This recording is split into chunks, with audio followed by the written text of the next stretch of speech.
Okay.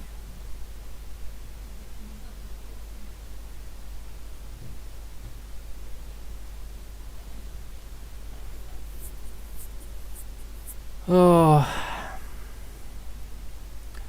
sorry for that, but I'm kind of really new to this streaming stuff.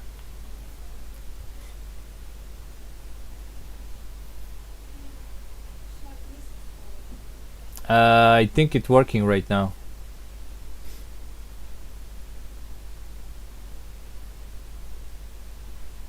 Yeah, let me just leave the chat.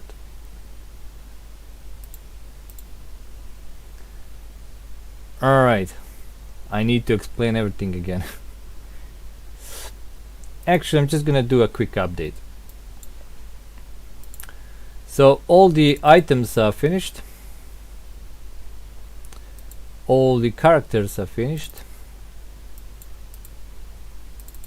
Crew members, all of them are finished. All the crisis cards are finished. Omen card is finished. This is how the Omen card looks like. So it's a double-sided card, and for now the game only has a medium and hard setting. So this is how you choose your game difficulty. Okay, let me just check one more time. Yeah, it's now working. Wow. All right, so let's actually check the medium moment. So how this work? You can place your little tracker on any of these little spaces with a star, and then you roll and move, and whenever it lands, it's gonna happen something each turn. So each turn you're gonna move tracker. When it comes to here, it's gonna wrap around, and you just continue moving, and so on and so on. So you can choose, do you want to go clockwise or counterclockwise? Although I think that could be confusing, so I'm probably putting the rules that always go clockwise. So you're gonna start from this position and just go like this. So for instance, if I'm here and I roll a 1, that's like event card. There are some empty spaces where there will be some turns that nothing is gonna happen. The little icons with the ear is for you to put the noise on the map. So they will be random and put the noise, and that noise actually can move around due to some cards from the event deck, or will just stand where they are. Icon with an eye is actually when you reveal the noise, and that's when the monster is going to be known. And if you have monsters that are revealed on the map during the monster phase, they're going to activate. Little icon like a broken skull, that's for activating malediction cards. So if someone has a malediction card, he will have to flip it. And if I remember, it is from the lowest to highest. It's always like that on this Omen track. The tentacle is basically putting the encounter tokens on the map, because they're gonna be seeded continuously in the loop. So once you get an encounter in some room, it's removed, and then it goes to the supply, and later on it can actually be put again, and then again you can have some kind of encounter. So that's that. Alright, so now it's working. Okay. Wow. What else?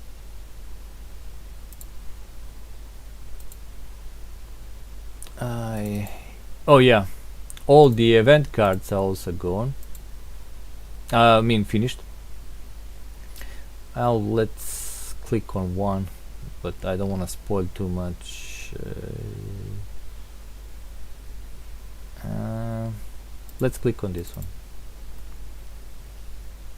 So all the event cards have the numbers here, and I'm thinking to fine-tune the difficulty of the game by removing some of them. Could say like remove cards from 9 to 10, or remove the specific number cards. So how it works, you draw a card. This one's called Sounds of Movement. Move the lowest noise token D6 room spaces toward the bridge. So the noise is gonna move. You still don't know what it is, but it's gonna move around. And this is like double events. Whenever you see this little symbol, means you have to do something with the malediction. It says if there is a crew member in the village with the malediction card, he must test sanity -1 and stuff like that. So those are the event cards, and these are the maledictions. We have 4 of them. What is the this is the one you wanna see when you flip the card. They go face down on every character that is discovered on the ship, because starting players do not start with any malediction cards, so they are human, they are okay, because they managed to hide that safe room. So when you start with your characters, they are fine. But everybody else alive that you find on the ship and you can take a control of and basically play more characters could actually not be human. So if you find this card, if malediction is flipped and you see this card, you're fine. It says, although shaken by the whole experience, you are still in essence human. Horrors from the deep have not reached into your soul with their webbed claws. Shuffle this card back into the malediction deck. So these cards always shuffle back. So when you have to get one on the new character that you found out, again, he might be human, or he might get into catatonic stupor when activated because it's too much for him. He could be infected, it could be madness, or he could actually be a cultist. So you don't know. Anyone outside the safe room that is found later on the ship could be not human. Alright, so that's what I have so far. I also have the tokens. This is basically these are copied. So for instance, these locker tokens, I need 32 of them, so I just need one, it's going to be copied. These lock tokens, I just need 3, and these encounters also are copied. I think no, actually locker tokens are 16, these are 32, and these noise tokens. And I also need to make tokens for the monsters, so each monster will have its token, like deep ones. I need to draw a little like image of a deep one, like a silhouette of it. It's not going to be nothing special, you know, because it's like like those old games. The only thing that will be a bit tough to make is all the crew tokens, because I have to take their portraits, put it on a little bigger token in which you have the name of the crew member and his occupation. So it's going to be easier to track them on the board like that. Alright, and let's see, do I have any more updates to show before I start drawing? No, I think that's it. That's it for now. Now I have to make these monster charts. This is the only one I made so far with this little hoveler. I'm gonna try to make this other smaller monster, because there are 4 types. This is the smallest one, and the one after this is a bit bigger. Then there is a hybrid which is a human size, and the last is the deep one, which is the worst one. He's actually pretty large. So yeah, let's go to the outrage and let's start drawing. Let's not waste time. So I have a recent file. This is this one, but it's kind of too small, so I'm gonna make a new one. Just gonna check the size.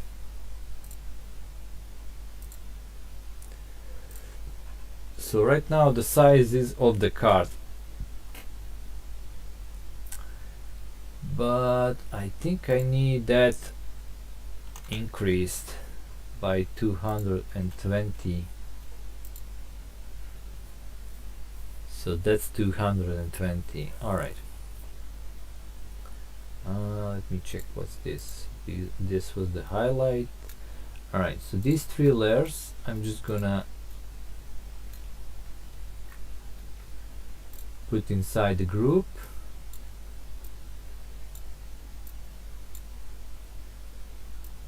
Not in that order, actually, in this order, and we're gonna close the group, and we're gonna group the invisible. Oh wait, I also need to put this into the group. Alright. Yep, as you can see, everything grouped and removed. And then I'm gonna just draw in the same layer. I'm gonna draw this eel. So I'll probably make another group. So this is outside of the group. Alright. Need my pencil, and let's see. So what I'm drawing, and I will need some references, so let's go online.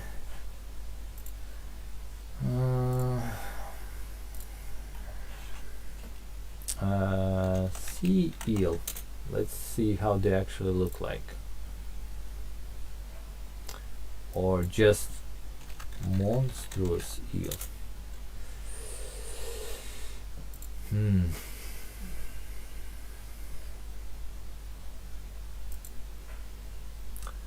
This is how it looks like, actually. Alright, so basically lots of teeth, elongated head. The problem my eel, which I actually drawing, is its body is okay, let me close this too so I don't lose too much memory. Its body is actually made out of human parts, human limbs to be precise. So what I need is some basic, like I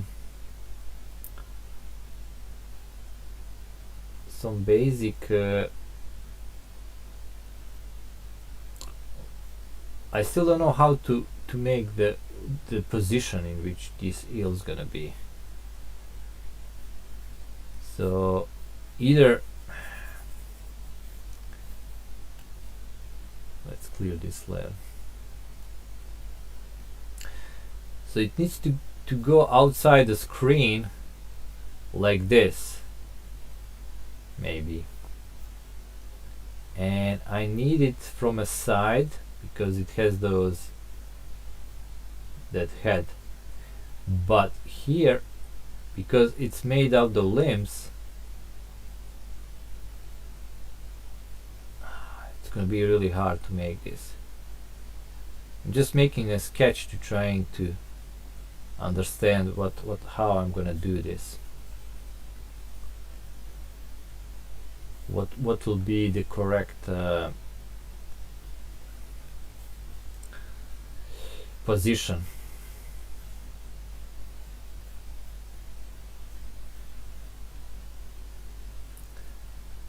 Because drawing the deep ones will not be that hard. I mean, I already have a image in my. Alright, so I actually like this position here, because I need a space here for those texts to explain it. So it's better if it's down here somehow. Alright, so a little crest, I guess. Like all these monsters have a little crest. Now, eyes. Let me check. Eyes of an eel. It's kind of small and bulging out. So.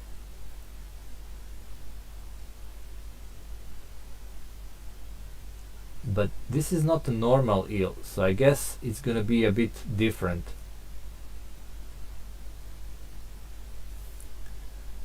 Okay. I don't want it to look like a dragon.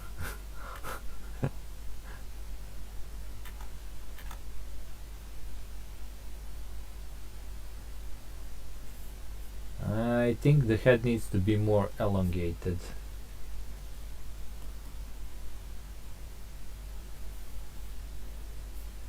So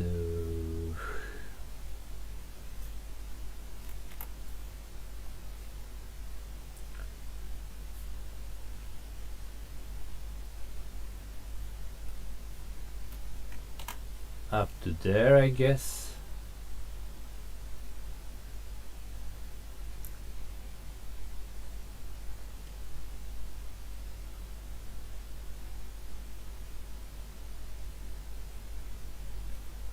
We check.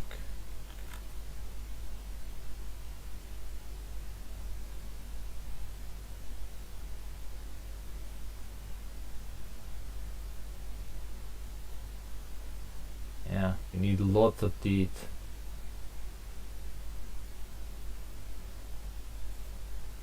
But I still think the head needs to be more elongated.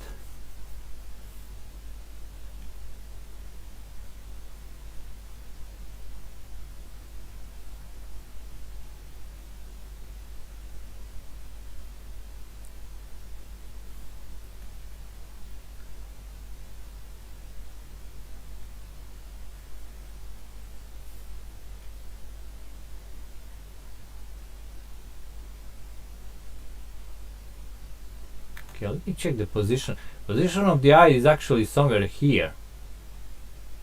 It's kind of close to the upper jaw, and that's what makes it kind of scary. Because if you seen previously, like if the eye is behind, it's not that scary. Like it looks like some kind of a dragon. But if it's like here, then it's kind of already uncomfortable. Like why is it eye there? It's kind of strange eye. It has a little like a, yeah, like a snake look. And if I make it something like this, some kind of a strange protrusions, and maybe this, yeah, it kind of already looks better, I think. Let's see if maybe someone in the chat has something. Come on, where is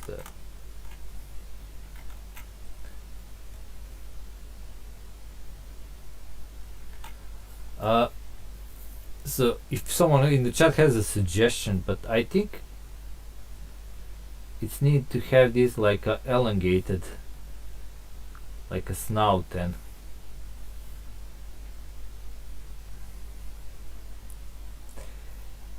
but to make it more really horrific, it will have like appendages. So for instance, it has like arms, but it's like, I can't explain it, but they are like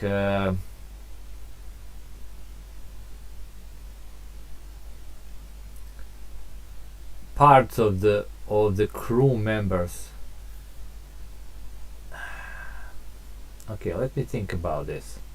So we know the normal arm looks like this. You have those muscle up there, here, and then you get the like lower part of arm, and then there is a hand. All right. So I was thinking maybe up to here, some kind of arms, but they are not like they're still like growing, like they like baby arms. Can't explain it, but should be like, it's not an eel, it's like a centipede. So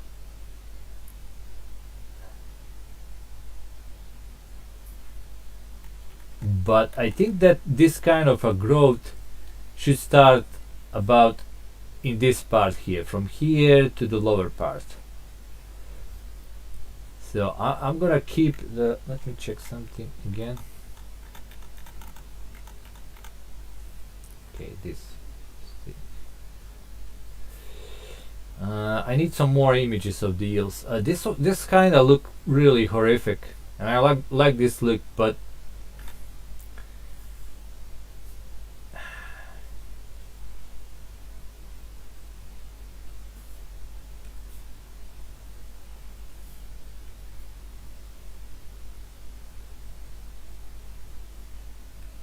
yeah, it's kind of bad. It kind of looks more scarier. And it has a little teeth, like lots of little teeth.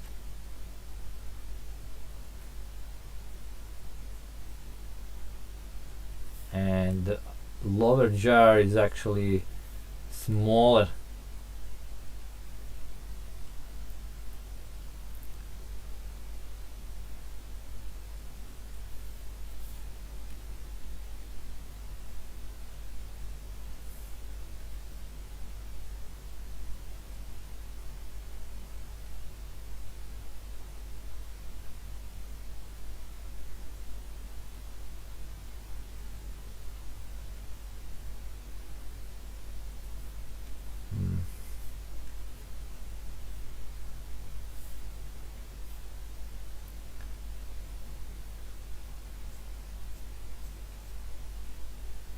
Okay, let's try to make some kind of a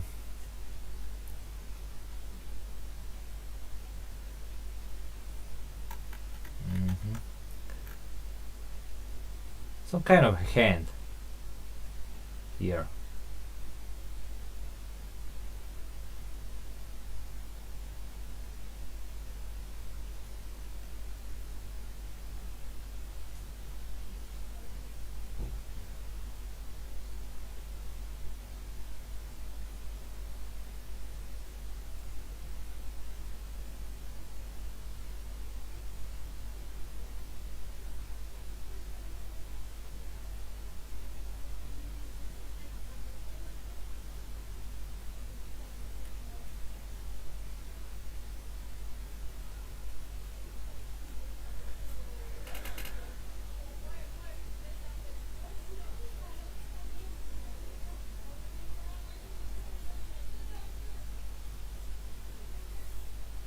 Okay, so here should just be like the hand that is starting to grow.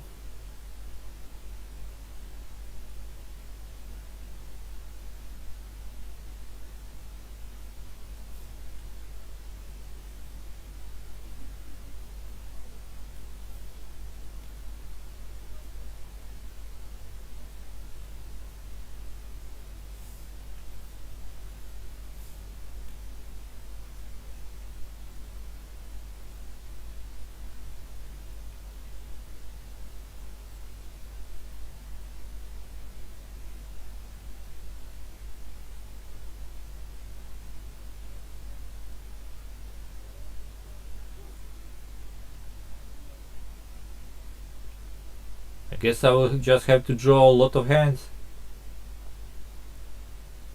all over it.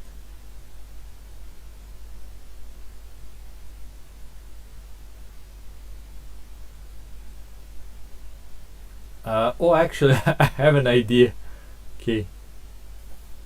Hand on the jaw. So that would be like this, I guess.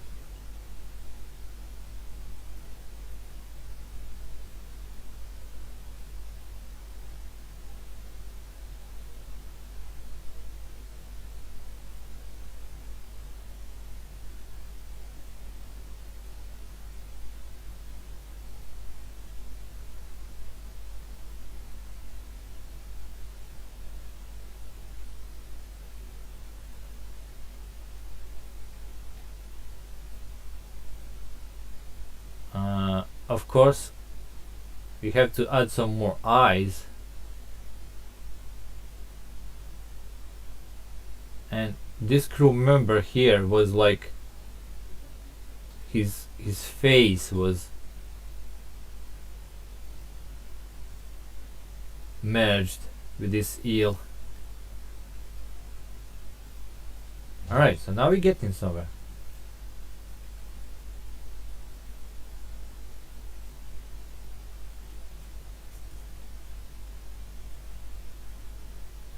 Okay, let's do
Oh, this will be tough to draw. That's for sure.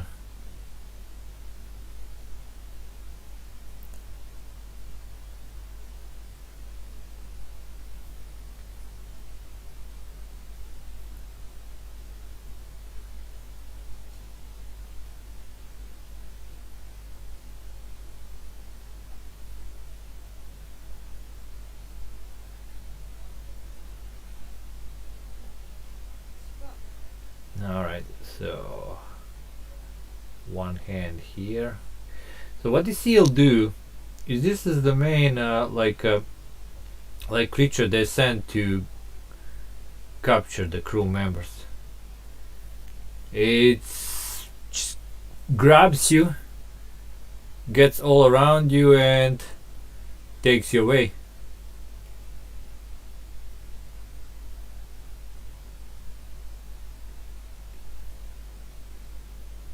And it's kinda walk on these appendages. It's made out of these appendages. It's basically a bunch of hands of all other people that it consumed and grabbed. Alright. So I think that's the that's what we get. Now I need to be a bit slimmer here, and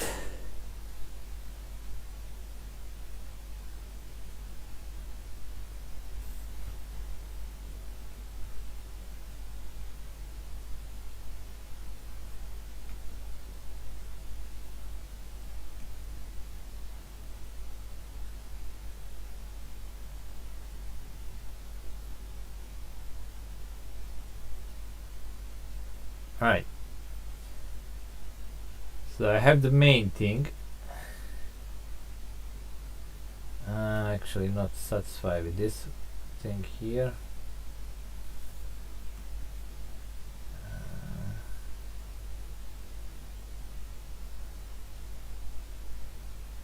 Just gonna make like 2 fingers or something from there.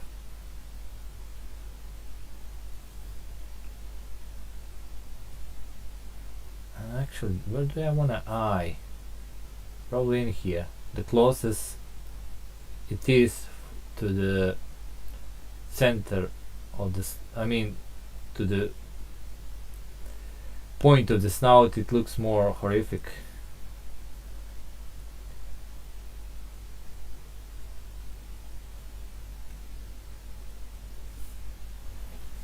Alright, that's kind of the thing I wanted to draw.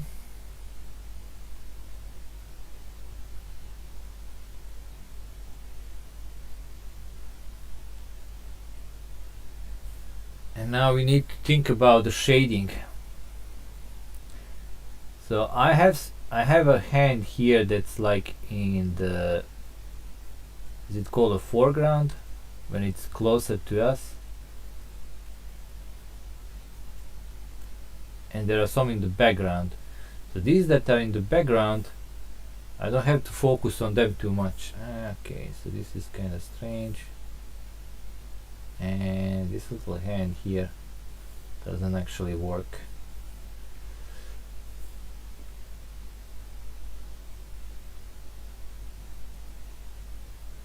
It's better if we just put the mouth.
Alright, that actually works right now.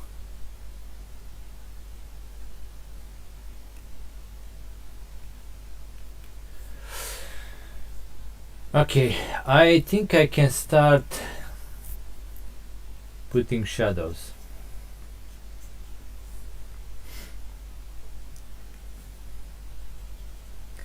So I know everything below is like in the shadow, and the rest of the body will be obscured because it's coming from a darkness. And so all this stuff here will be like in the dark.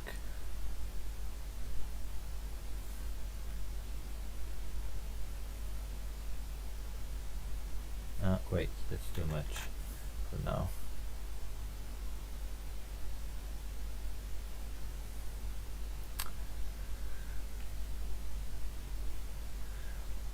Let's add more thinners. Maybe not that much.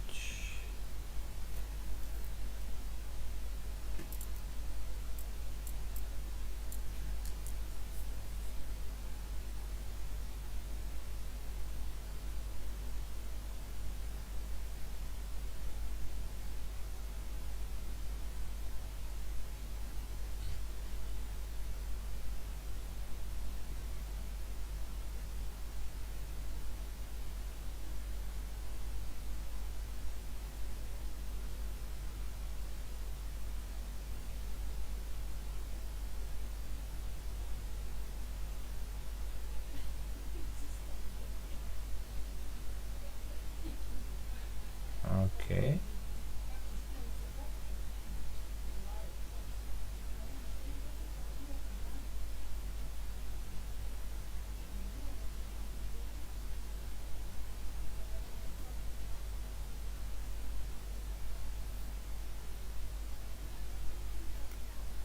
Oh, come on.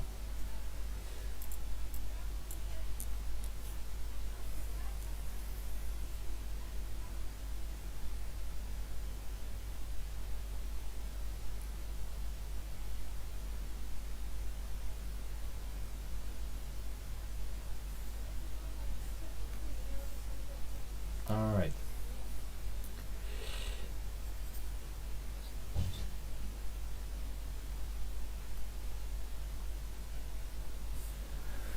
So I'm getting there slowly.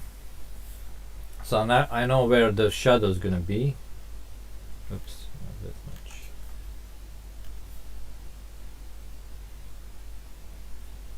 And now we just need to start working on the details now.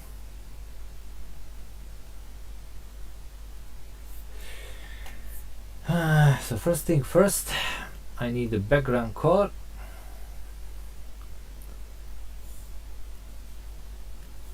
So we're just gonna color everything. Wait.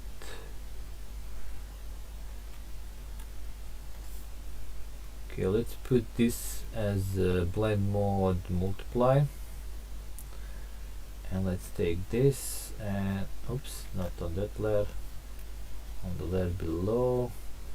I think I can even go darker, and then I can like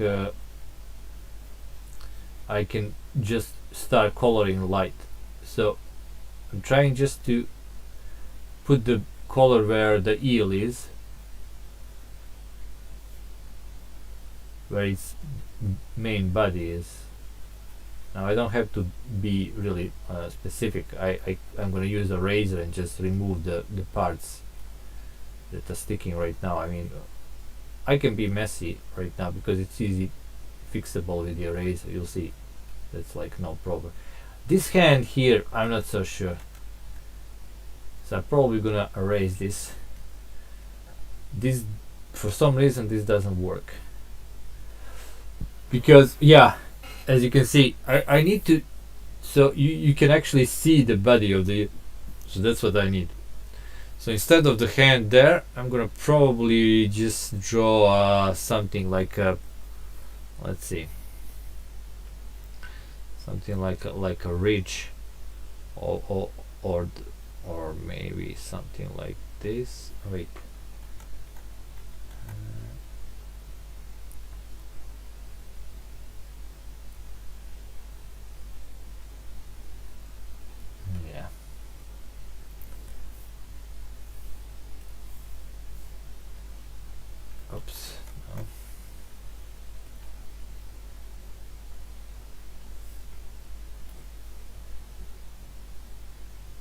Alright, so the main lightning should be on the head, because that's where your eye is gonna go. And then we're gonna put a little lighting all over these hands, just to emphasize them, so you know they're and the face, of course, of this thing here. But the main lightning should be here on the head. Alright, now let's use a razor and actually clean this up.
It's easy to do this if you have like multiple layers, because you can always go back and fix some things after the initial sketch. Okay, what's going on here? I kind of lost. Let me check. Oh, okay. So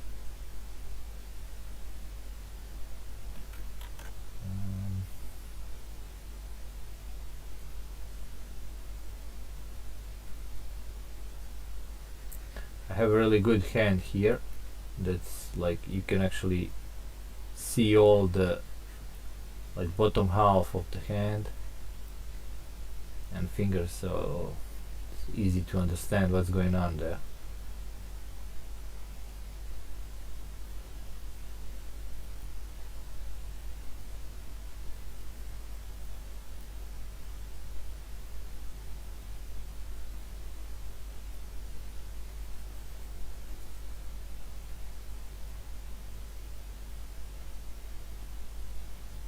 Alright, now we're gonna blend some colors. I really have this little, it's called palette knife. It really blends, it has two ways you can blend colors. There is a one way I really like. This is like a, it's making everything blend really nice, but I also like to use this one where it's kinda, actually no, we're not gonna use that one. It's not blending that well in this case.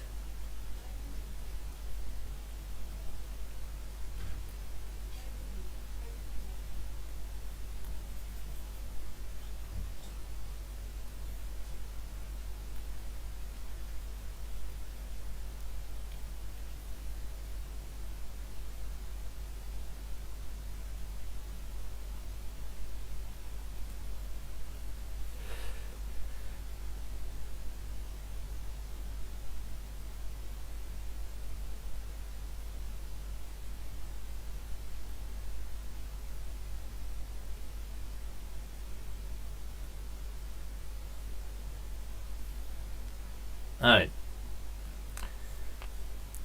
now we can work on the details.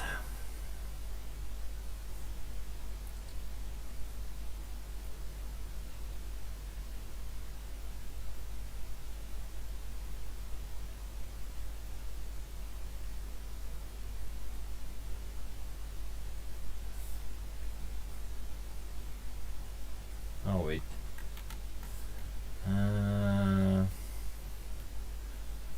we'll need something for the highlights.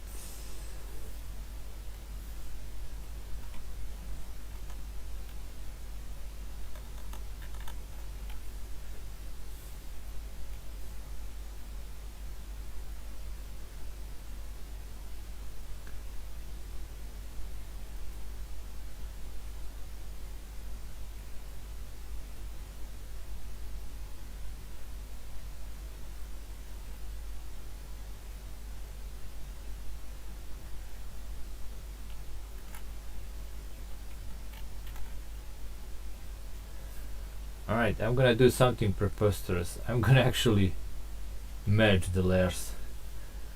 Why? Because it's gonna be easier for me to now light stuff.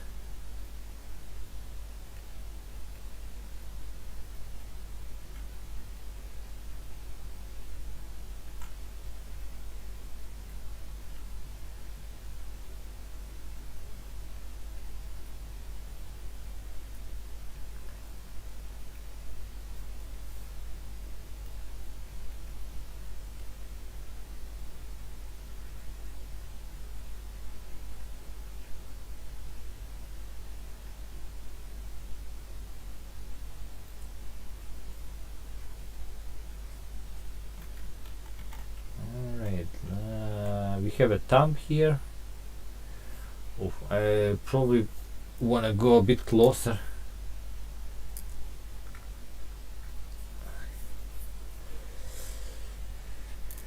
Let me remember.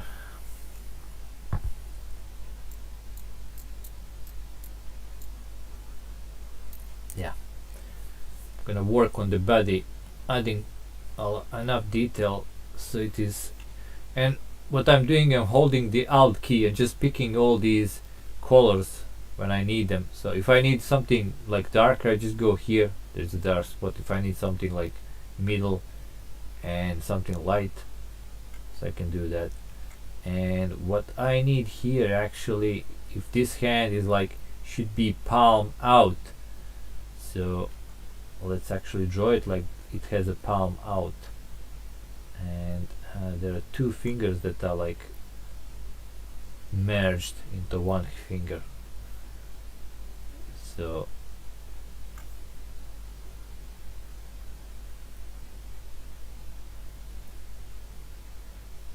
here it is.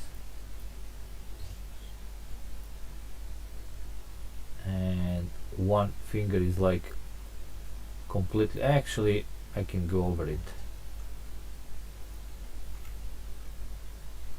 Just make it like this.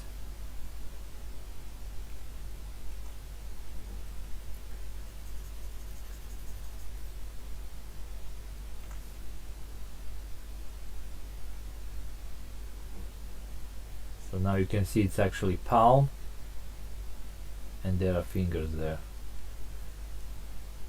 And I can even make palm, those lines on the palm. There is a bone here, and here's like elbow,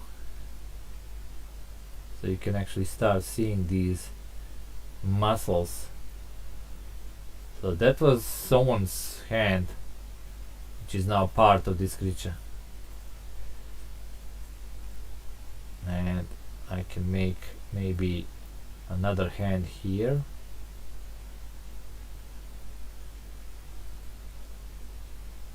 And this hand is kind of completely like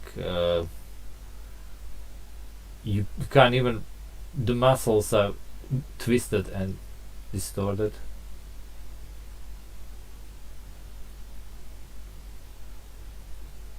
Like this finger here is like it's broken, but you can see it has like fingernails that's still growing. And this, here's a thumb, and this is like the pointing finger, how it's called, main finger. And you can actually see how they are like all twisted. There are some knuckles there. Yeah, you can see how it's coming around. I mean, it's now it's only like adding all these details. So I need to decide what's actually is a thumb, what is the main finger, and so basically I have to draw a lot of hands. And hands are kind of tough to draw. There are lots of stuff there for the hands. Like you need to know fingers and how they come, where they like how they can be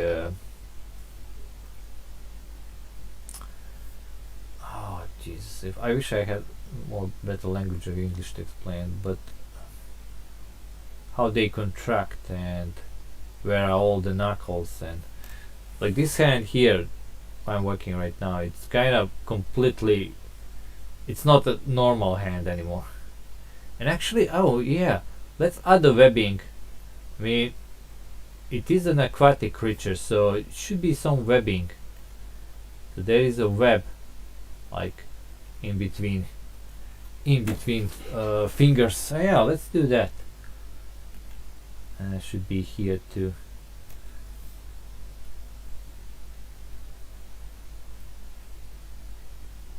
You can see they're kind of webbed. Although this hand should be like, if we're looking at the light, this part here should have a some kind of a shadow.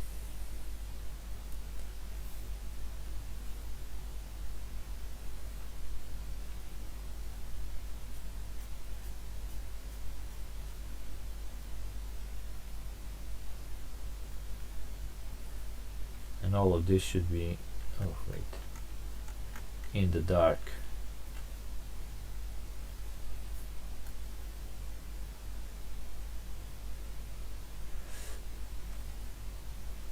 So if I increase the pressure here, I get a really nice texture. But since everything here is darker, okay, not that much pressure. Sometimes my pen doesn't want to do these sliders, so I have to use the mouse. I don't know why.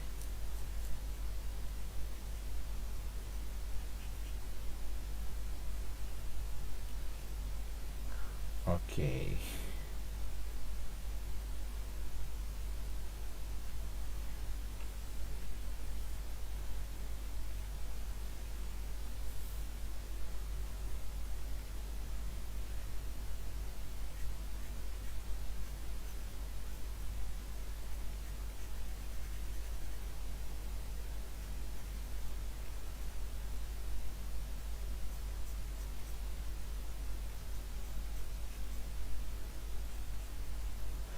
Alright, so this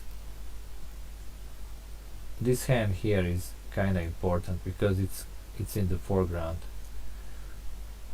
I have to work on it a bit more. Again, it's a palm, it's an open hand, gives a thumb here.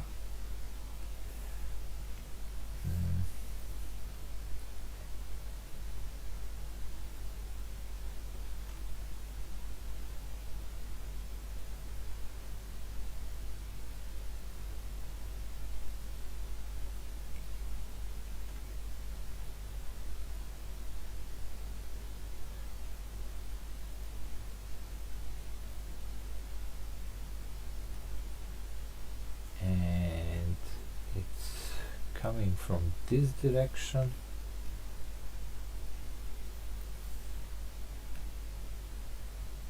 So there is some shortening here that needs to be done.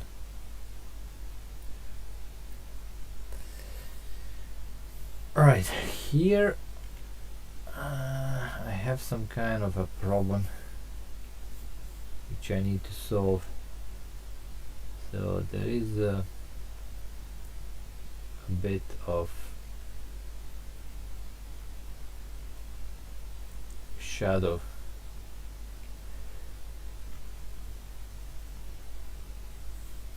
I need really dark colors.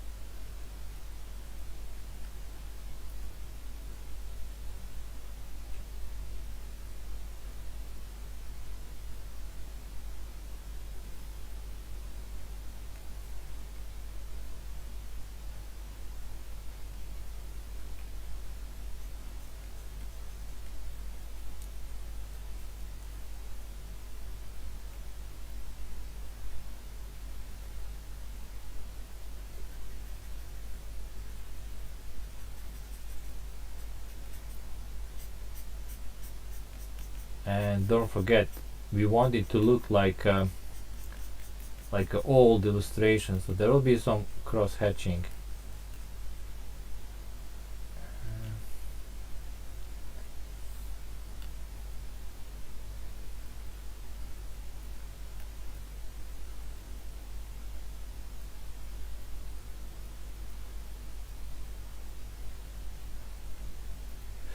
Alright, so I have a little arm here which I'm not so sure in which direction it's going right now. So I guess, oops, I guess this is a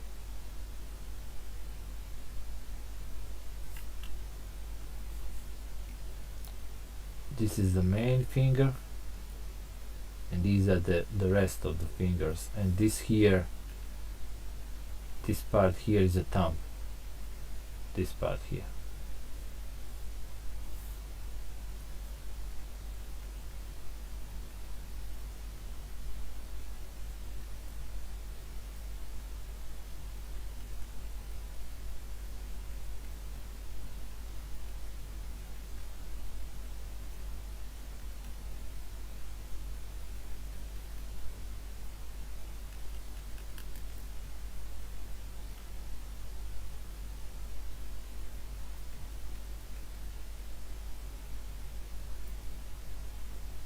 Yeah, I think the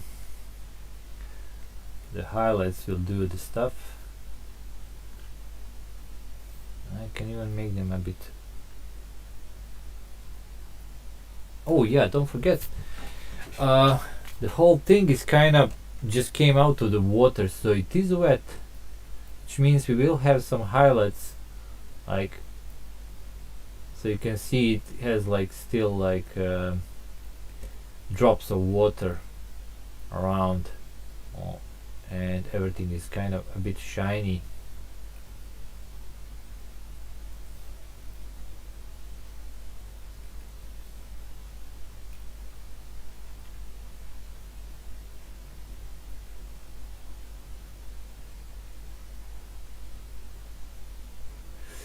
And where the light actually starts to gather is around knuckles, because that's why you have like a skin that is shiny around the knuckles. So that's what we're gonna do.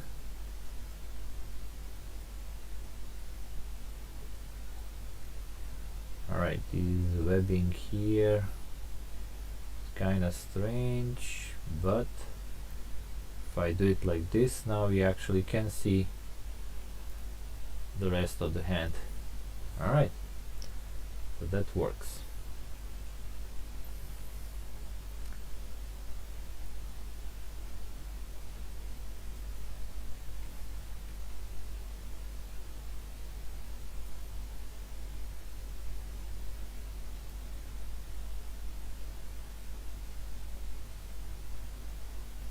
Alright, so this hand here should be completely in shadow, so it's gonna be a bit darker for sure.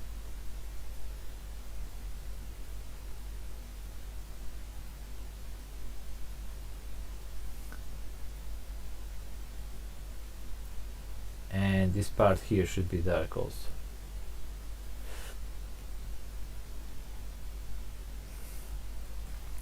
Now I can do like an appendage,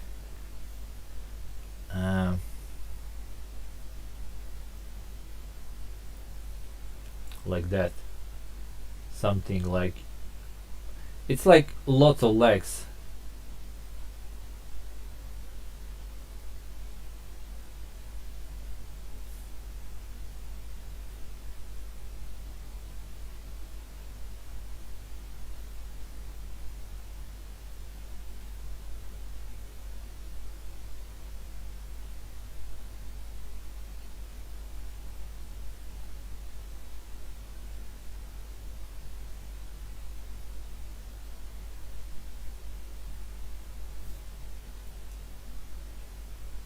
Alright, let's do some knuckles also here, and I already told you where there are knuckles.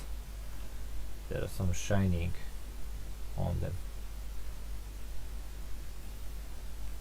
But let's not overdo it.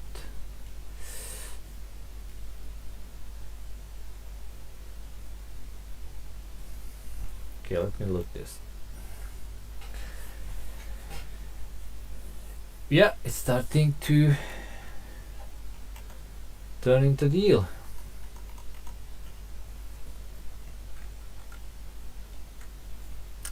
Alright, so there is a hand here which is kind of strange. Let me see what I can do here. No, it's not gonna work. So this hand is okay. Somewhat. But there is a hand here. And let's see, it has like a small finger. But then where is the rest of it? So I have to draw it.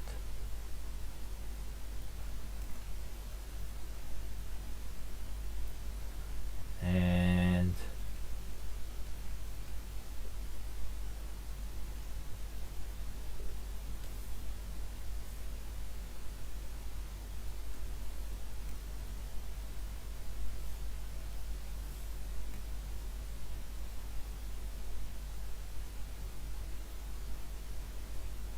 so these fingers are like broken.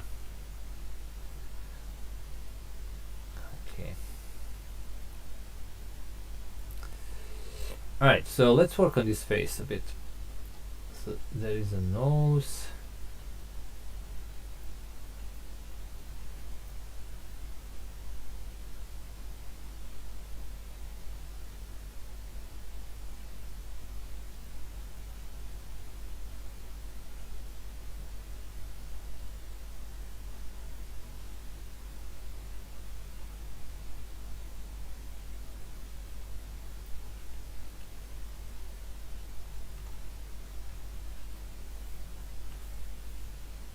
That's some stuff of nightmares.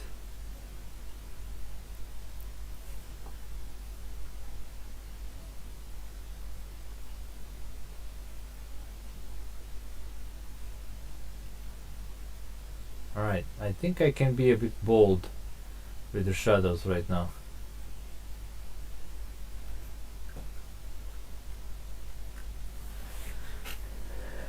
Alright.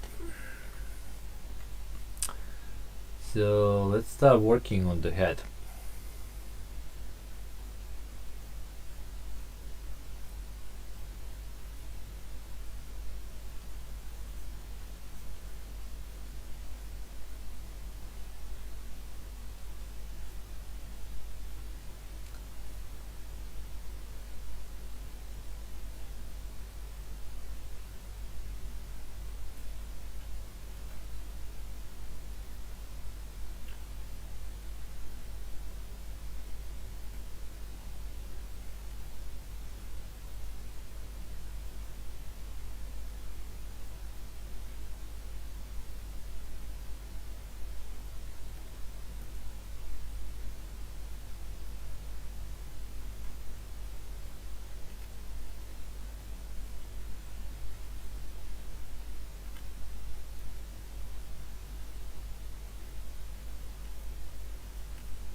Something here doesn't work.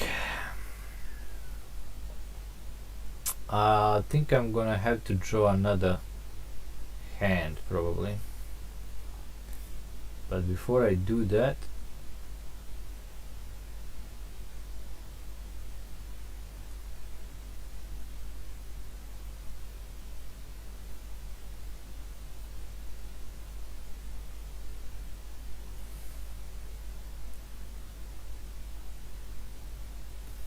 or I can just do this.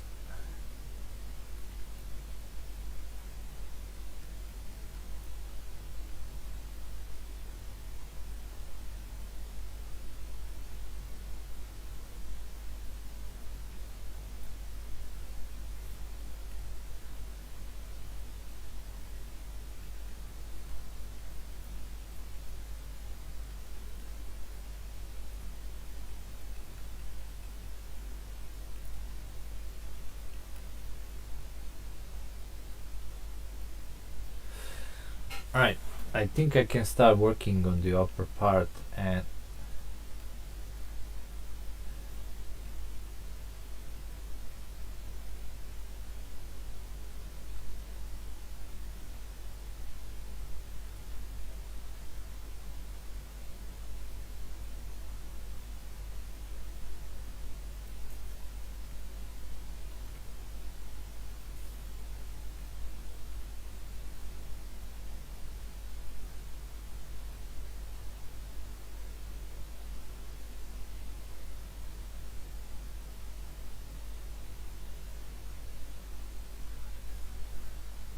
the head.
Oops.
Alright, we have gums here, which needs to be in the darker color.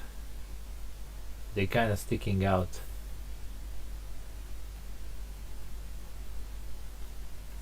And I can use this.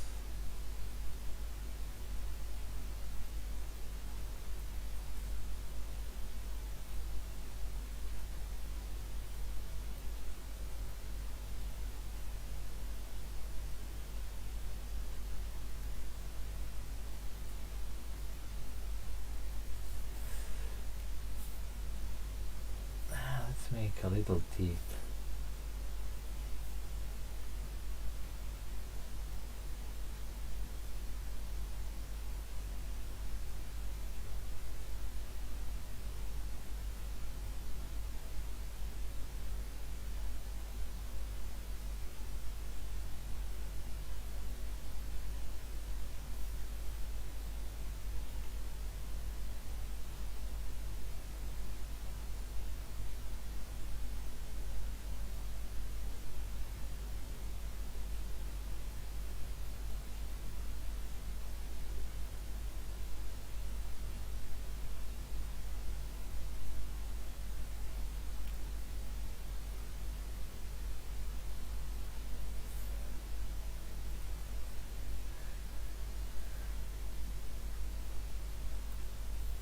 Alright, so this eye is kind of important. I need to check. I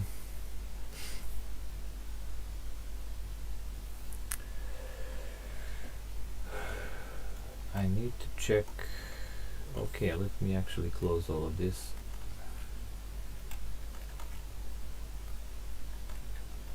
So I can focus on the important things. I need to check that image of a Neil. How the eye actually looks like. Come on, is there some kind of better image? Oops.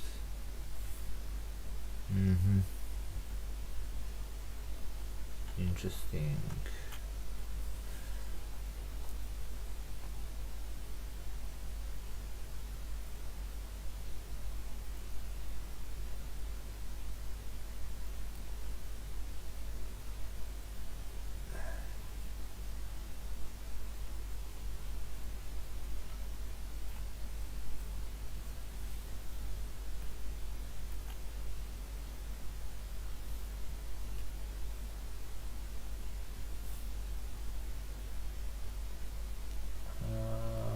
Let's lower the opacity to 80 here, because I can use this to add shadows.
Alright, I definitely need some highlights, and the best thing for its highlights is if you use blend mode with the screen option, because everything you place will be like really shiny, and this is the head that I need to work on, so it needs to be extra shiny because, as I said, it's an aquatic creature and it's kind of wet right now.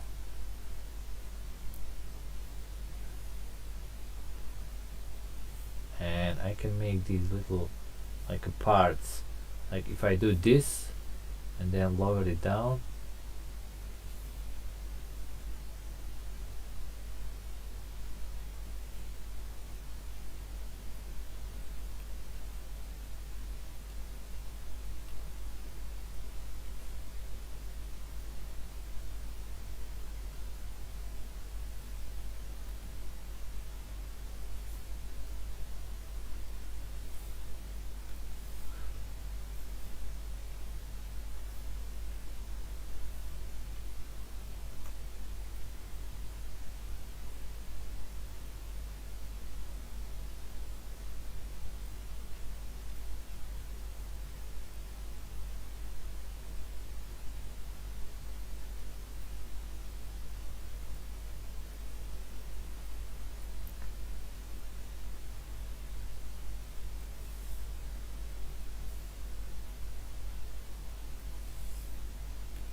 no, I need this color.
As I said before, sorry if I don't talk much when I'm drawing, but sometimes I just forget myself and concentrate.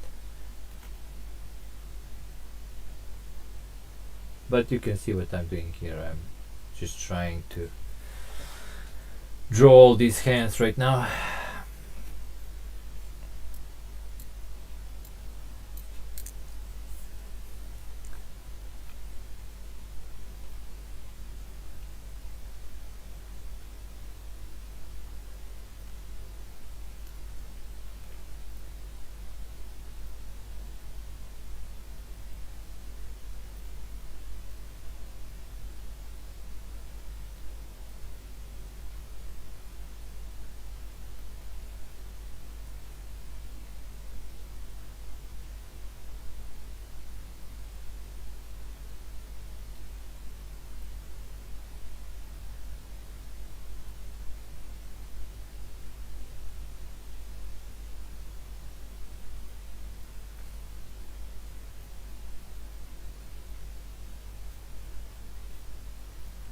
I'm just all over the place right now.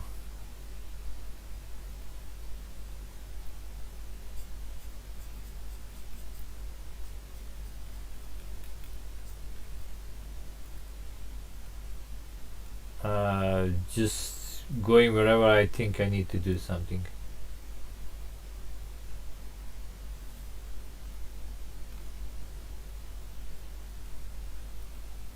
It's kind of pure instinct right now.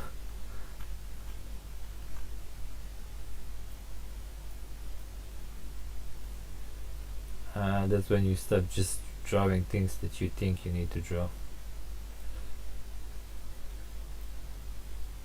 I can't explain it, but like your brain, it just takes away what, and he just leads me. I don't have much control where I'm gonna go from here and what should I do right now. But I'm guessing I'm doing something good because I like it how this looks like by now.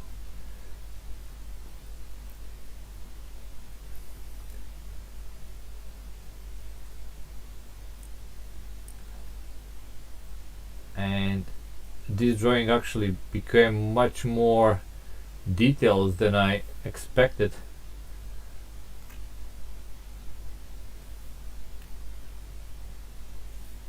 To be honest, I was thinking this would be like fast work, but it's not.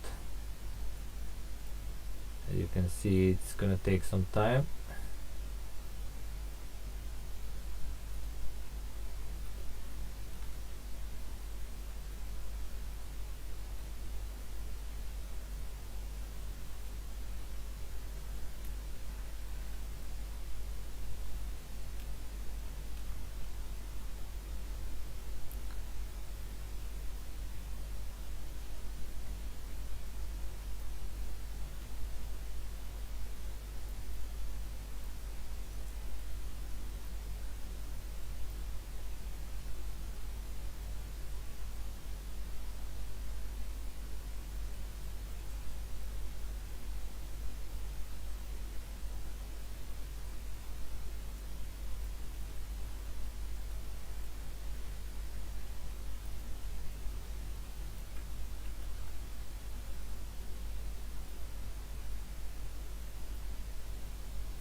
Alright, for the eyes of this guy, the question is he like even conscious?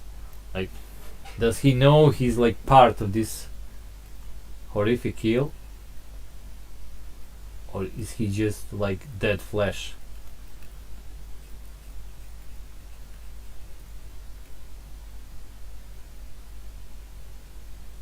Alright, so this is in the back, so it's kind of murky.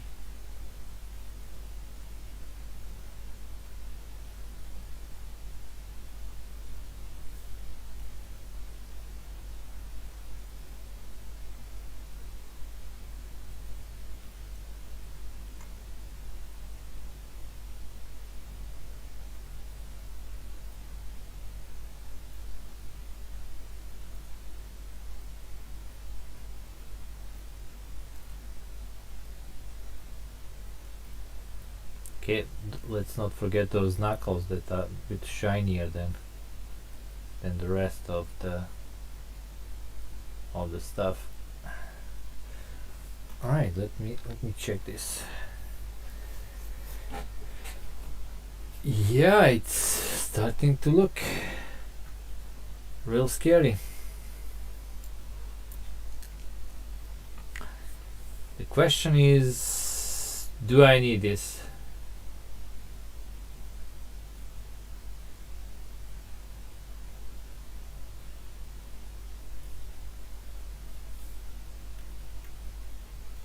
I think it would be enough if I only have like bottom jaw here.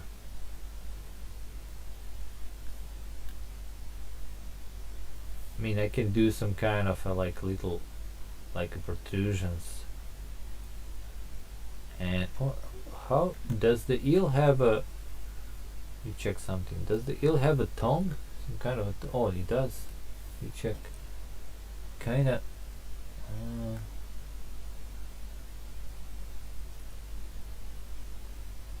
This is the stuff of nightmares. I would like to see something like this undersea. I guess it's just like I don't know, fleshy stuff.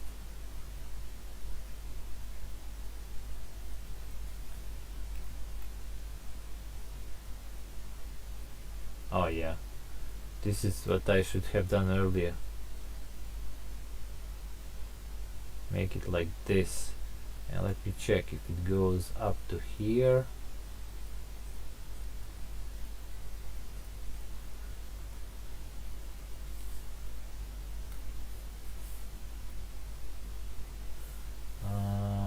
No.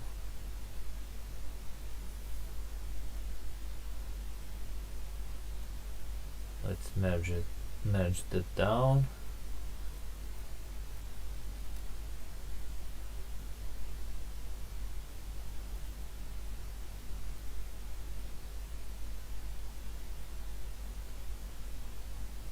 Oh wait, for this I need a really good ink pen.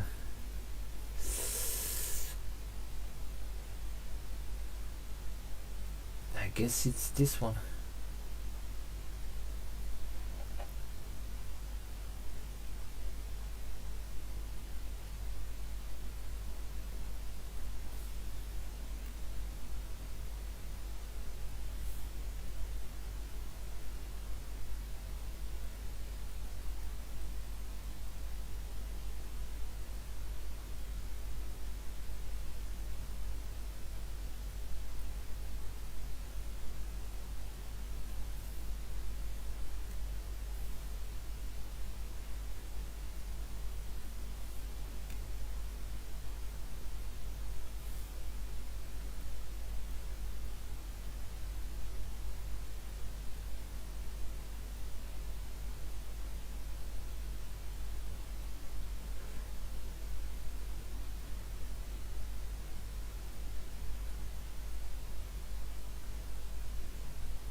I guess these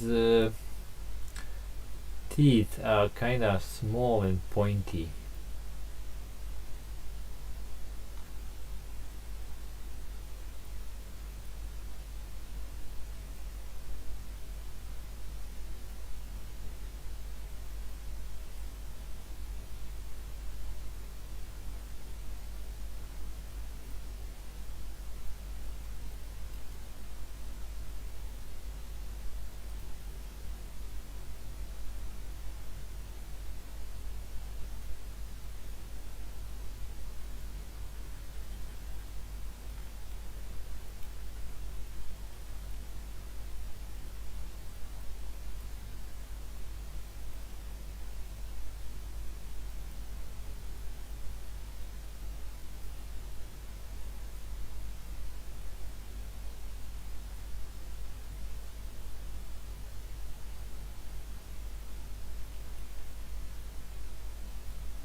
So about this guy here, is he like conscious? should we draw an eyes like somewhere here, like here?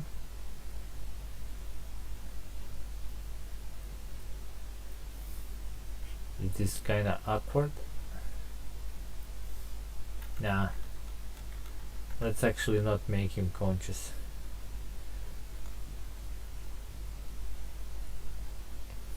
Let's just cover those eyes. Like he's like dead. That's a dead face inside there.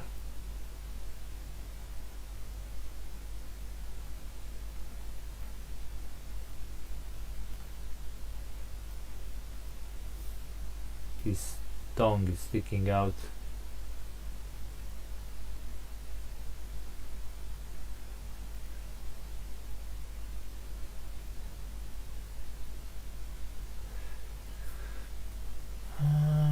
Okay, Mr. Eel.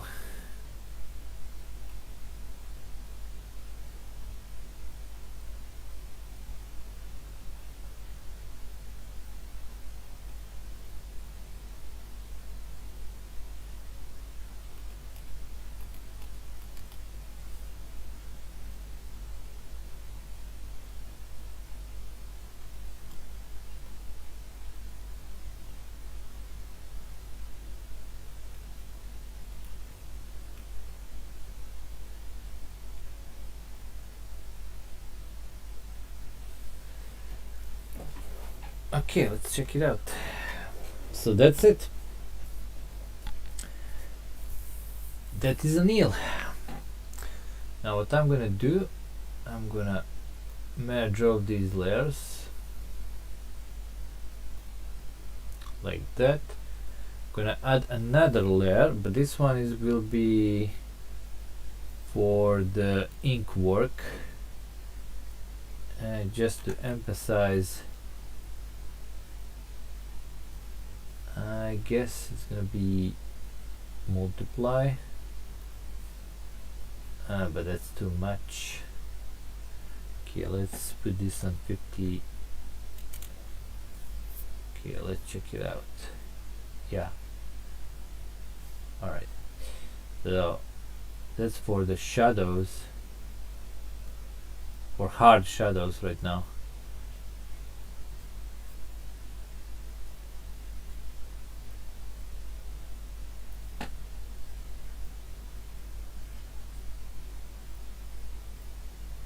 That's gonna give us some more three-dimensionality.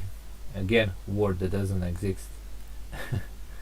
It's gonna be a bit like meteor, let's just say. And I want to make some things a bit darker.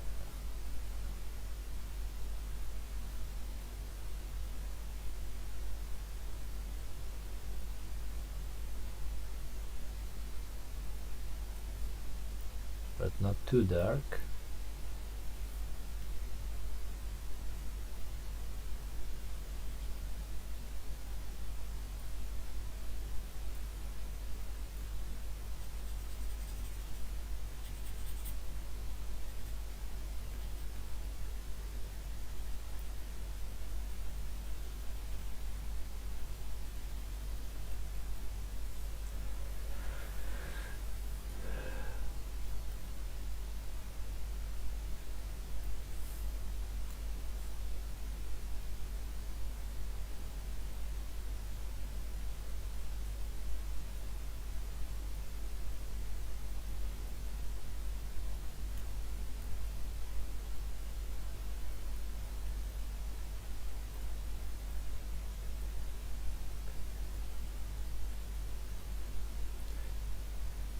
I guess sometimes you just need to know when to stop. And I think I should stop right now.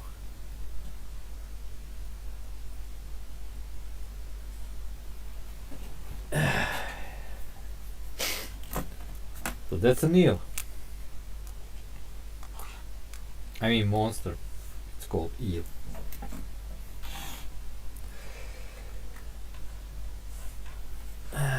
Okay.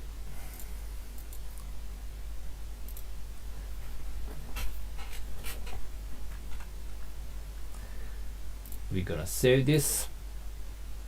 Then we're gonna export this.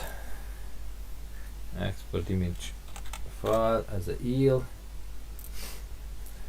And then we're gonna go and make a we're gonna make a monster card, and that's gonna be the end of the stream when I make the monster card. Alright, so I already have like a template. Let me see, monster chart, here it is. Here's a screamer guy. So what we're gonna do, we're gonna find the part with the photo, and we're gonna let me check, where is the actual image? Here it is. Yeah, we're gonna remove that. We're gonna open our eel.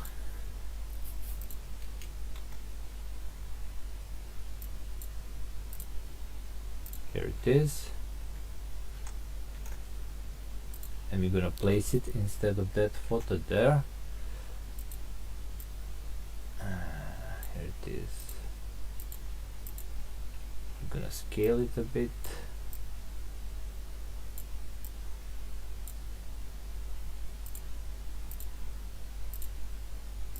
Let's do a little rotate.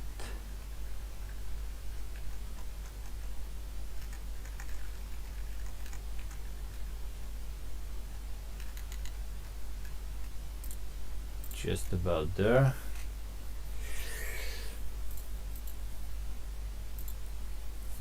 Let's check.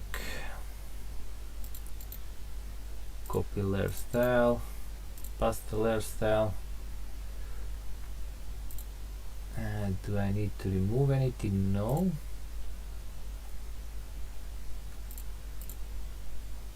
I'm gonna do some contrast. Yeah.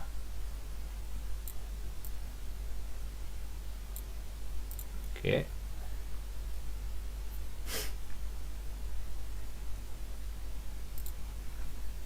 And I'm gonna remove this. Save as monster chart 1. Since I'm making only 4 monster charts, I'm gonna have template for everyone if I wanna go back onto something later on. Alright, eel. Let's check it out what we need to write here.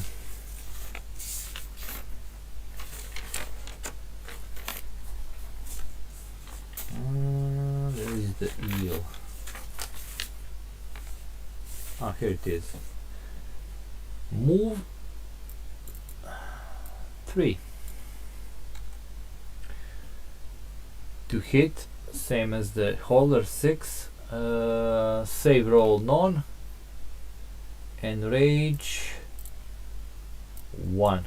So it moves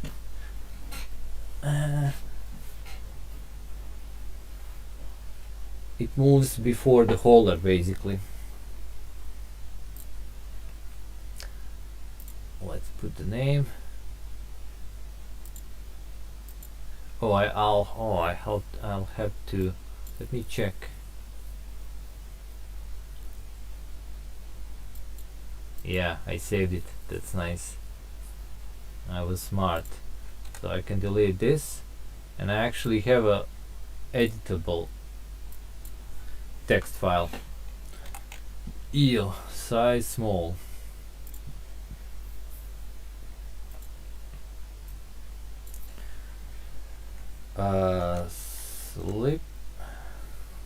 Slippery nightmare of appendages and limbs. That's gonna be explanation for for the eel. Slippery nightmare of appendages and limbs. Let me just check something. Yeah, there was a little like a point there. Check spelling.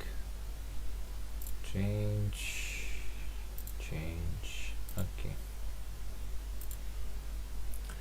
So what I do, I just copy this. Duplicate layer. Hide the one that can be edited. And now I can rasterize this one. Like that. And then I can actually let's do some more stuff on the eel before I do that. I need some kind of oof, that's too much. No.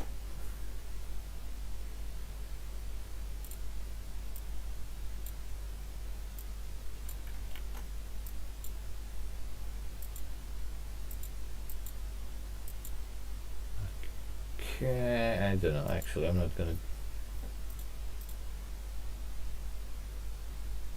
Let's check the curves. No, levels actually.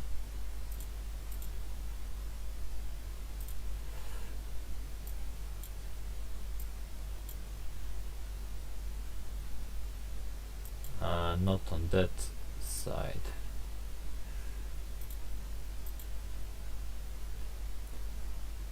What I'm trying to do is get the yield to be a bit, yeah, like that.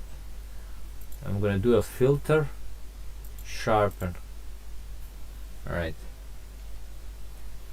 Yeah, that's it. That's it. Oh yeah, as I said, I took the info, I turned it into the like an image, and now I can apply some damage to the letters using an eraser and brush. So it's like written on the photo. Oh wait, okay, you can see that some letters will be a bit like this, eroded on the image. That's it, a bit for details. Alright, so let's see what the eel does. On a 1,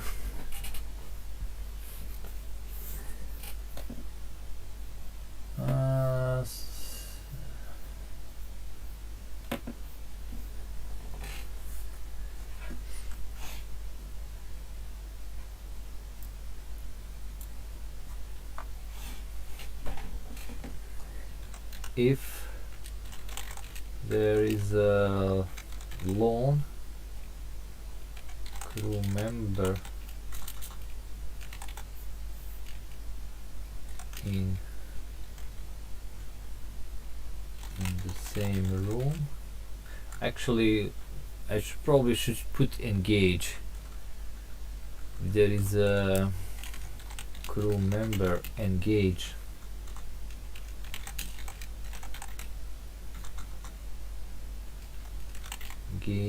in the combat, there is a lone crew member engaged in the combat with an eel,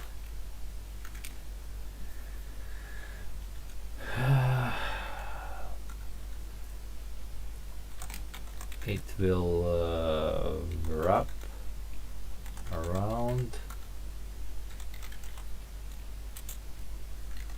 him.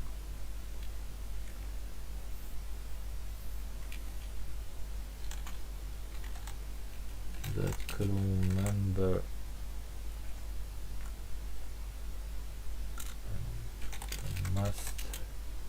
test skill -1. If he fails,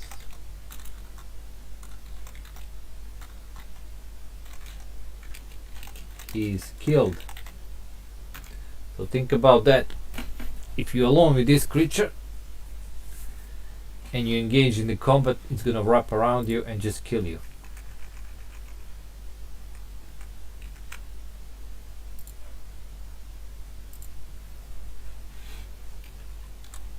Otherwise,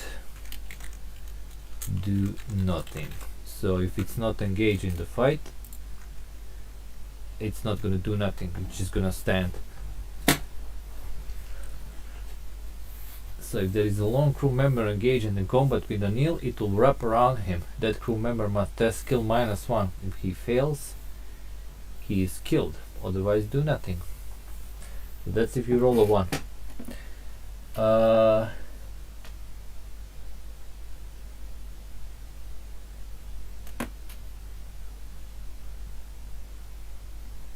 Two and a 3. So this is a monster that likes to grab stuff. Move to the nearest crew member.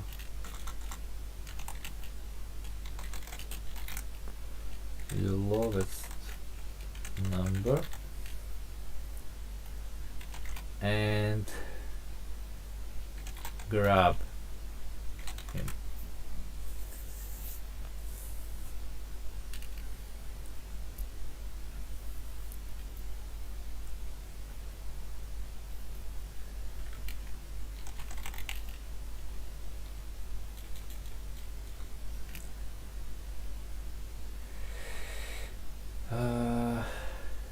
Save roll.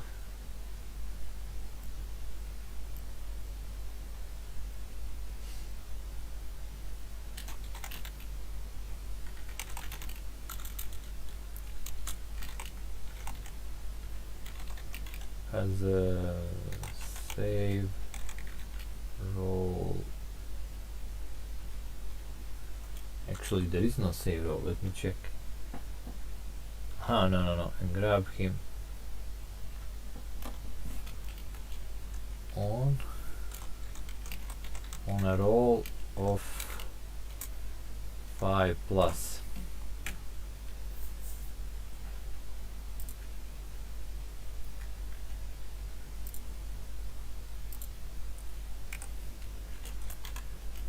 If the grab is successful, move with that crew member d6 spaces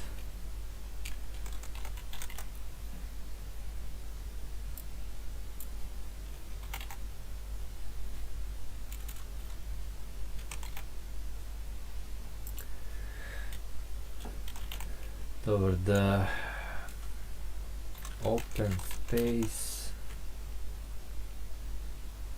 7 on the upper deck.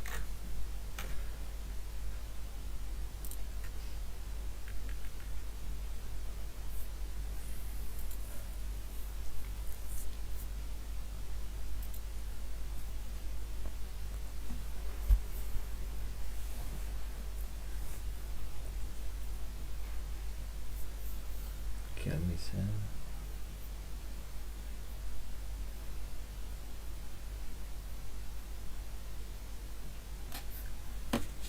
He checks them.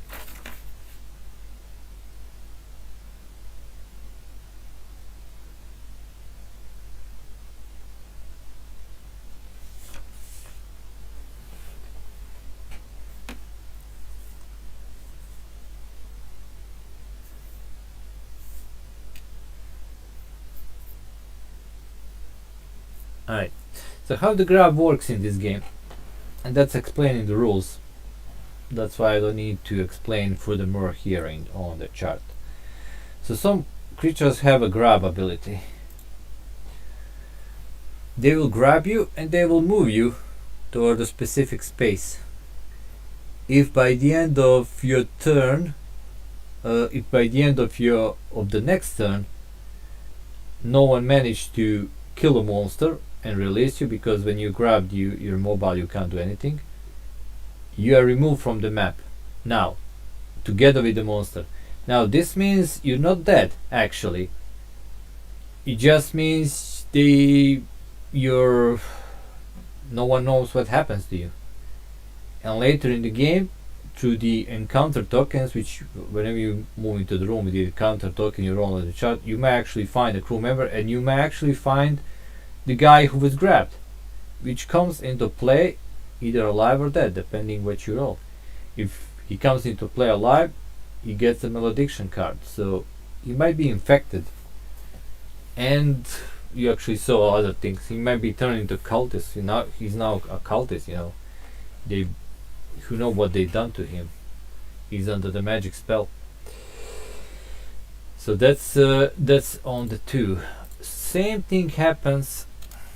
Just push this a bit. Same thing happens on the 3.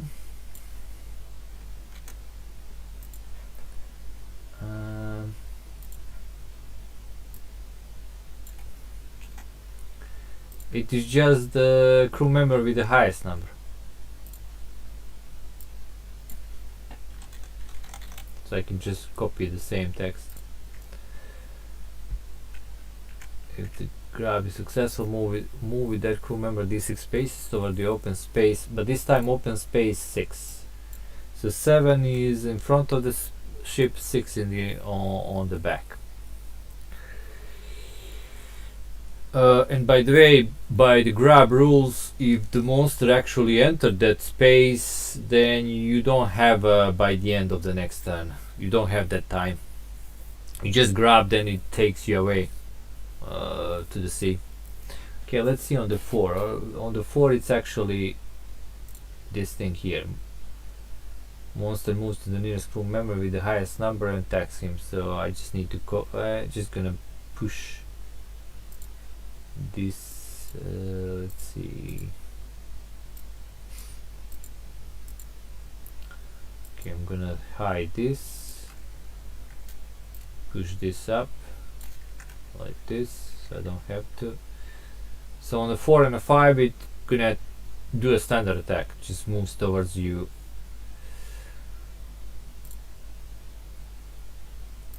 So move.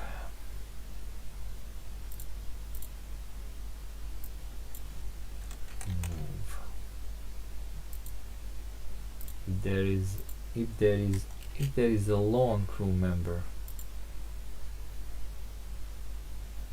Okay, this must be go here,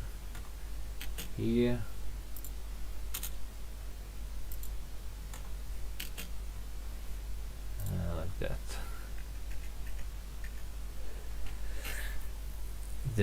If there is a lone crew member engaged in the combat with an eel, it will wrap around him. That crew member must test skill -1. If he fails, he's killed. Otherwise, do nothing. So it just smothers you. So eel is actually quite dangerous. Move to the nearest crew member with the lowest number and grab him on a roll of 5 bluffs. If grab successful, move with that crew member d6 spaces toward okay. Highest, same. Monster moves. So this thing here, monster moves. Okay, I don't need to move that thing. Highest. I'm gonna put here lowest. And I think I need to put that in the big letters. Highest.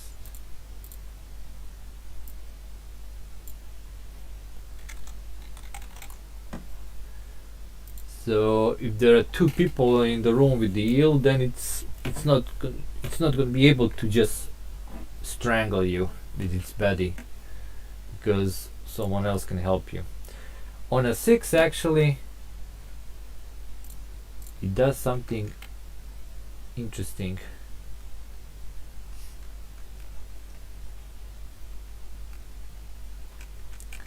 it actually runs away.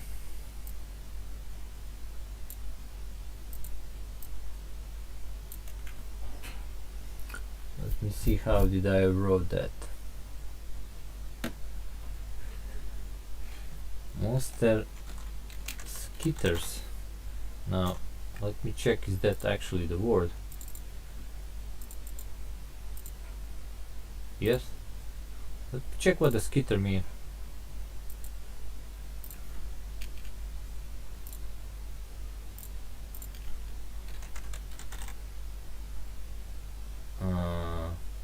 What?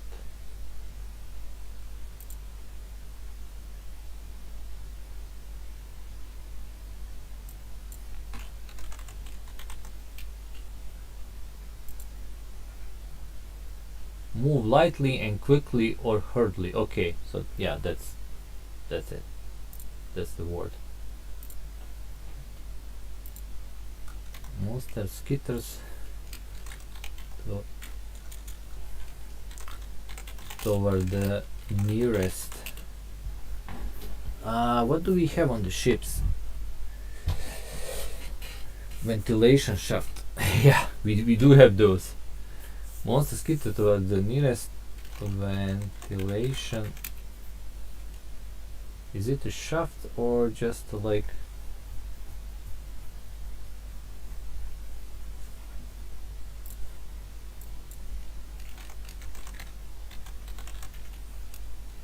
ventilation?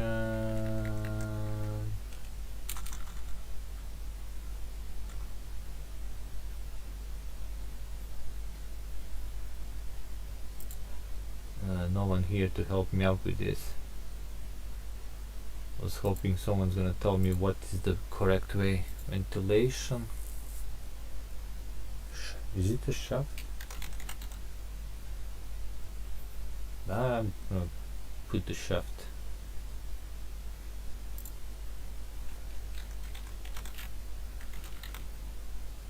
And it's gone.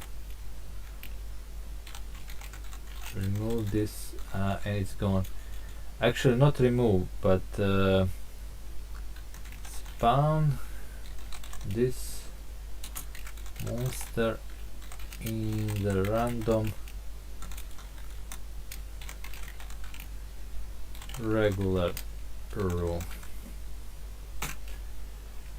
Alright.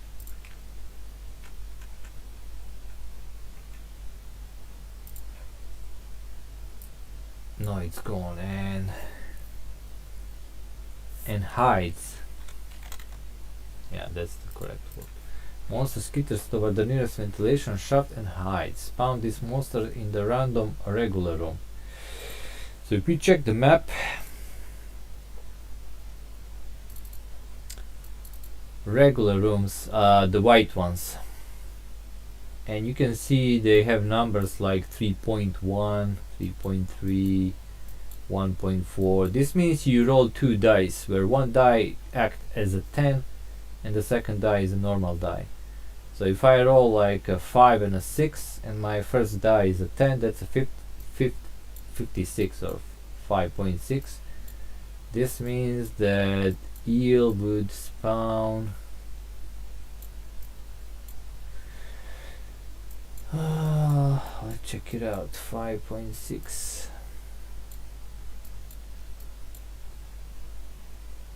here on the staircase to the bilge, because these are the rooms too. So this is where we actually go.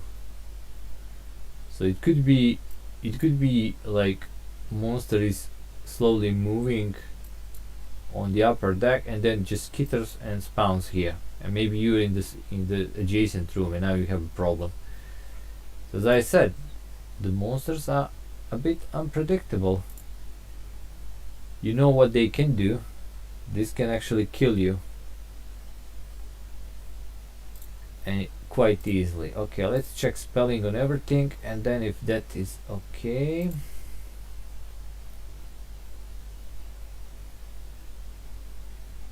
Okay, successful. Ignore all.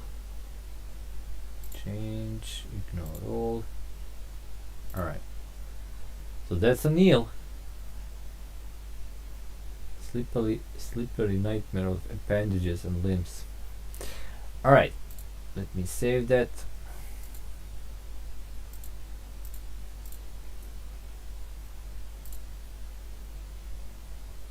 Save us. Oh, okay, I need to wait a bit. Okay, fine. Save us.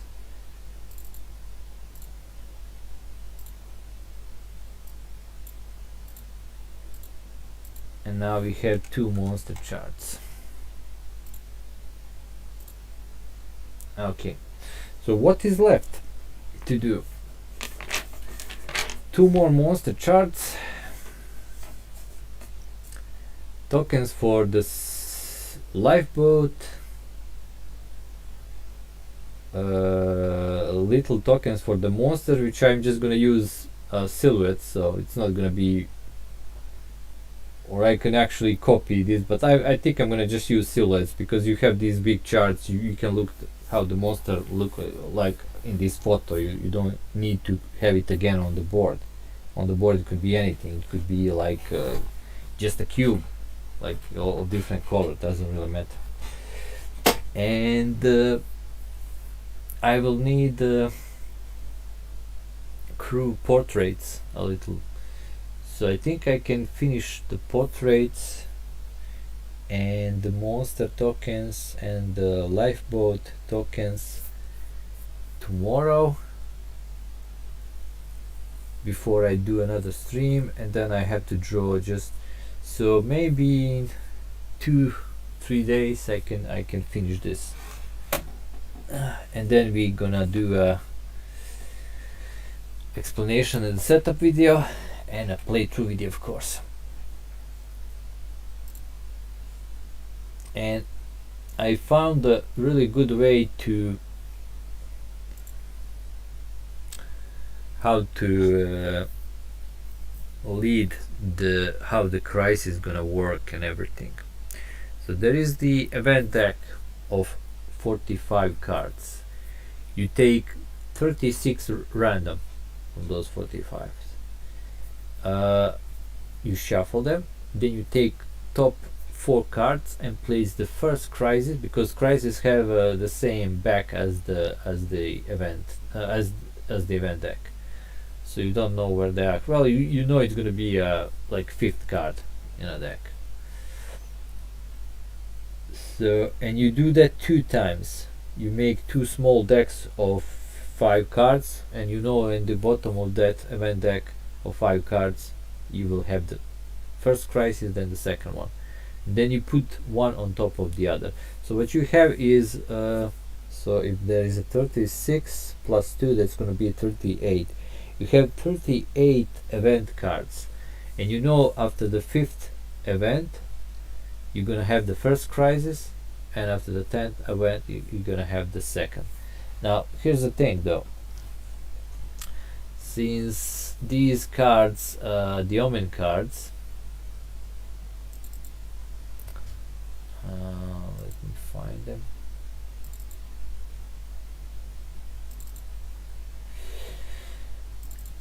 Since the Omen cards kind of random, you don't know what the Omen's gonna do. That crisis can happen later on during some other turn.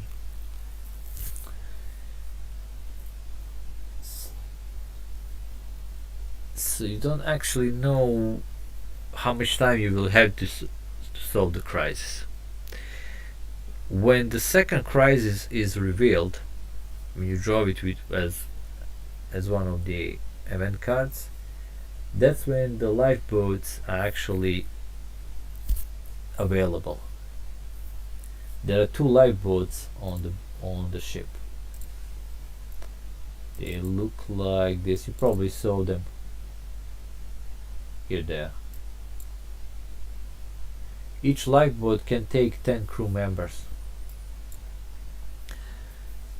Now, if you finish your first objective, and if the crisis doesn't lead to the destruction of the ship and the game over, then after the first crisis, the first one when you need to go to the radio room and do all that stuff, you can just go to the lifeboats and that's it.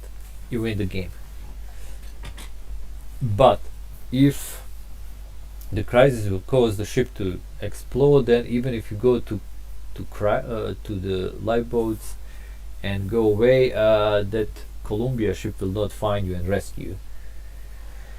So because they're actually looking for the ship and they just gonna miss you and you're gonna die at sea from exposure. So it really depends. It could be like just the first crisis and let's escape from the ship or whatever, you know. Or maybe second one there is a crisis they're gonna do something to the ship, but the last one will not. So we can like let's just finish the second one and just run.